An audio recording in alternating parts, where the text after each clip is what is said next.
parece. Bueno, Julio, ¿de qué nos vas a hablar en este bloque? Antes de proseguir, a mí me gustaría hablar sobre lo que se llama Proyecto Sentido. Sí. Que habíamos tirado esa idea Sí, al comienzo del programa. Bárbaro. Y después, si queda tiempo, proseguimos con otras cosas. Bueno. ¿Qué es el Proyecto Sentido? Lo voy a leer textual, como dije siempre. Bueno. Voy a hablar de cosa, pero no lo tomen como algo peyorativo, por favor. El sentido de la cosa es lo que, ya van a entender, es lo que crea a la cosa. La función crea al órgano. El sentido de la enfermedad crea a la enfermedad. El sentido de la existencia del ser humano es lo que lo crea. Tenemos que hablar de la ley universal de la creación de las cosas. Para toda cosa existe una fase inmaterial que precede a su fase material. Por lo tanto, todo tiene que ver con un creador. El proyecto de la cosa se hace en su fase inmaterial. Y la cosa, una vez creada, expresa el sentido para el cual fue creada. Entonces vayamos ahora a lo que es la concepción de un hijo. Se van a dar cuenta de la tremenda importancia que tiene esto. Por supuesto que esto siempre tiene que ver con lo inconsciente. Existe siempre un proyecto en la concepción de un hijo, ya sea consciente o inconsciente. Antes de ser gestado, el bebé está en su fase inmaterial. ¿Sí? Es solo un proyecto, como habíamos hablado antes. Sí. Luego llega la fase material, que sería la cosa creada, es decir, el bebé creado con la carga del sentido para el cual fue creado. Ya después voy a dar un ejemplo. Toda su vida expresará ese sentido contenido en el proyecto de sus padres en el momento de la concepción. Generalmente, el proyecto de los padres es que el hijo cumpla con el sentido impuesto por los conflictos de sus progenitores. Ya les dije, consciente o inconscientemente. Sí. Frustraciones no llevadas a cabo, por ejemplo. Lo que llamamos etapa de proyecto sentido abarca aproximadamente un periodo que va desde los 18 meses antes de la concepción hasta los 9 meses después de la concepción. Otros autores dicen que a partir de que nace el bebé, 3 años hacia adelante. Todo lo que sucede en ese periodo será fundamentalmente programante de nuestras respuestas psicobiológicas a lo largo de nuestra vida. Por lo tanto, hay que tener cuidado, no sea cosa que estemos viviendo vidas, nuestra vida, en sentido de este proyecto. Por eso muchas veces se dice, supongamos que uno tenga una profesión X o esté desempeñando algún trabajo, cualquiera. Sí, está bien, pero si hubiese sido por mí, a mí me hubiese gustado ser tal cosa. Sí, a veces pasa, sí, es verdad. Pasa con mucha frecuencia y por eso hay tanto descontento. Sí. Uno está viviendo en función del proyecto sentido de nuestros padres. Para no entrar en el árbol, ¿no? Porque tendríamos que hablar de abuelos y bisabuelos y de las dos ramas, materna y paterna. Sí. Pero para dar un pantallazo. Es decir, que las emociones, las vivencias de nuestros padres que se mantienen activas desde incluso antes de nuestra gestación hasta la hasta la separación simbiótica respecto a la madre, serán cargadas en ese bebé. Entonces, por eso repito que es tan importante esta etapa del proyecto sentido. Sí. Esto tiene que ver con ese proverbio que dice: conócete a ti mismo. Sí, es verdad. No sea cosa que estemos recorriendo un camino que no es nuestro. Pero, claro, el proyecto Es que en la mayoría de los casos se da así. En la mayoría de los casos sucede. Y sí, porque estamos recorriendo ese proyecto sentido de nuestros padres, que generalmente, ya digo, nuevamente, que es inconsciente. Sí. Y bueno, y nos lo cargan a nosotros. Que es son un programita los que nos lo dan. Paradigmas. Bueno, nosotros después, en algunos casos, deberíamos hacer lo que se llama un acto de sanación simbólica, o lo que Jodorowsky llama un acto de psicomagia. Sí.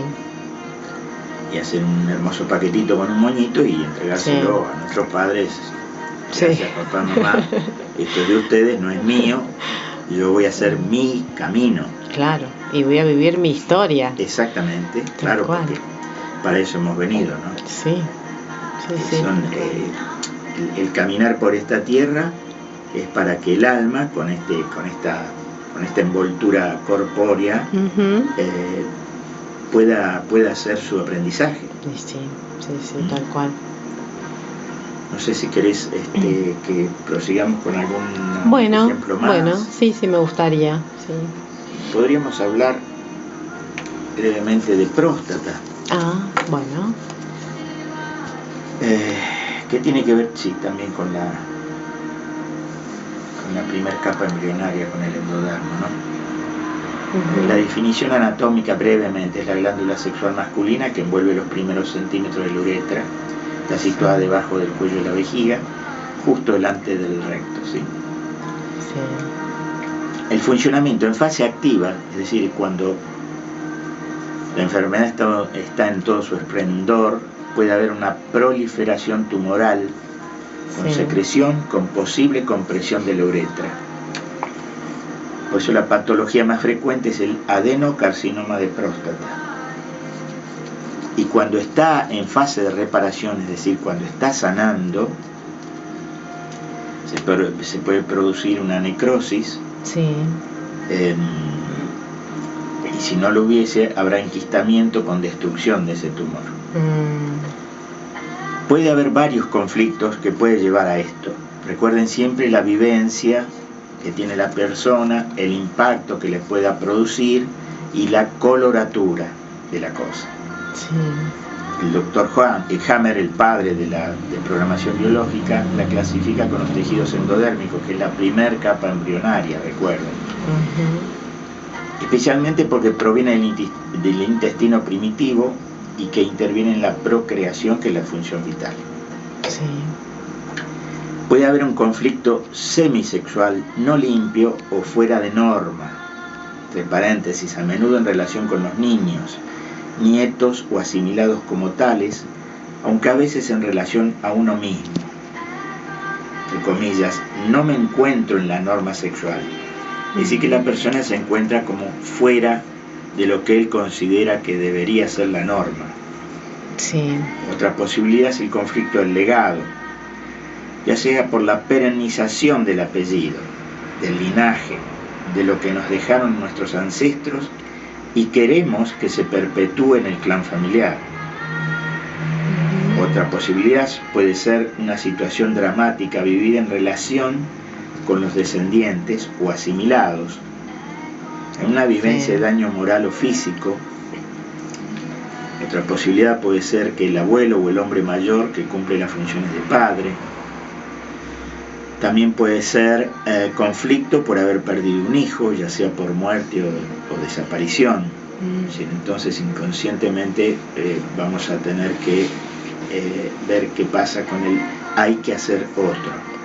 Claro.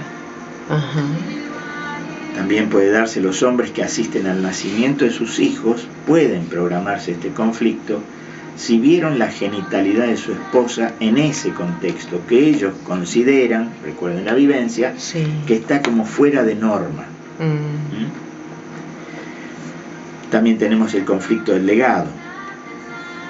Mi propio hijo no es capaz de darme una descendencia o asumirla, y debo reemplazarlo o suplantarlo.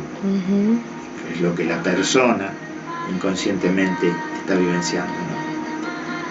Otra posibilidad, tengo miedo de no poder estar a la altura sexual de mi esposa y que se vaya hacia otro lado, ¿no? Y finalmente voy a citar a Robert Guiné, que es un decodificador biológico de renombre. Señala que últimamente los cánceres de próstata son detectados en hombres cada vez más jóvenes y atribuye el hecho a los divorcios tormentosos, en los que la imagen paterna es ensuciada respecto a su comportamiento sexual. Así que con esto pueden ver nuevamente la incidencia que tiene la psiquis cerebro-órgano, ¿no? Claro, afectado. Qué increíble. Y todas las coloraturas, las facetas que hay